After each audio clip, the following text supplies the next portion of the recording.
ఇది అంటే అన్ని ప్రతి ఏడాది ఉన్నది మీకు ఇస్తా మొత్తం మీరు చూడవచ్చు.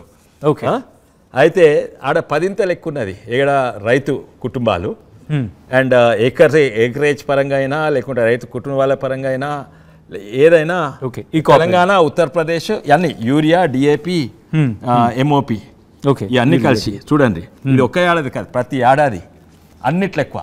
అయితే ఈ ఏడాది ఏమైందంటే తక్కువిచ్చుడు కాదు, ఓ 10 రోజులు డిలే అయింది. డీలే కాగానే వాళ్ళు ఏం కావాలి, అరే ఏదైనా కేంద్ర ప్రభుత్వం మీద అంటగట్టాలి.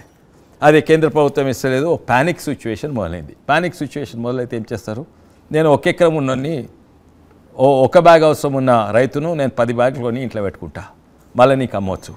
అదే కాక బ్లాక్ మార్కెటింగ్ ఎక్కువైంది. అదే కాక కనబడ్డారు మన కాంగ్రెస్ వాళ్ళు మహబూబ్నగర్లో పట్టుబడితేనే వాళ్ళు పోలీసు వాళ్ళకి ఇవ్వలేదు, ఆ బ్యాగులు తీసుకొని వాళ్ళు ఫ్రీగా వదిలిపెట్టిండ్రు. అరే ఇంత రైతులు కష్టపడుతుంటే కాంగ్రెస్ నాయకులు యూరియా సంచులు దొంగతనం చేసుకోవట్టు పట్టుబడ్డారు. అయితే యూరియా అనేది మోడీ గారు వచ్చినాక ఏం చేసిందంటే, యూరియా వెనకట సబ్సిడీ ఇచ్చినా కూడా అది ఎక్కడ పోయేది, సబ్సిడీ తీసుకొని ఇండస్ట్రీకి పోయేది. ఇండస్ట్రీలో వాడతారన్నమాట యూరియా. ఇండస్ట్రీ ఎట్లయితే ఎల్పిజి డొమెస్టిక్ది 500 ఉంటే ఇండస్ట్రియల్ది 1000 రూపాయలు ఉంటాయి కదా. యూరియా మనం కొంటే రైతు కొంటే 300, ఇండస్ట్రీ కొంటే 2300. అయితే రైతులు కొని ఇండస్ట్రీకి అమ్మేది, అంటే ఎంత ప్రాఫిట్, 300 కొని 2000కి అమ్మేది. అయితే మోడీ గారు వచ్చినాక ఇదేంది నీమ్ కోటెడ్ యూరియా అని స్టార్ట్ చేసిండు. అంటే నీమ్ ఆయిల్ అంటే మన యాప ఆయిల్ కోటెడ్. అయితే యాప ఆయిల్ కోటెడ్ యూరియా ఫ్యాక్టరీలలో వాడితే ఆ ఫ్యాక్టరీ మిషనరీ కెమికల్స్ అన్నీ ఖరాబ్ అవుతాయి. అయితే ఇప్పుడేం చేసిండంటే మన ఇండస్ట్రియలిస్ట్ కూడా తెలుగుగల్లోళ్ళు ఆ నీమ్ ఆయిల్ తీసి వాడేటట్టు టెక్నాలజీ చేసిండ్రు. అంటే కొంచెం నీళ్ళలో కరగబెడతారు, మీదున్న నీమ్ కోటింగ్ పోతుంది, మళ్ళీ ఇండస్ట్రీకి వాడుకుంటుండ్రు.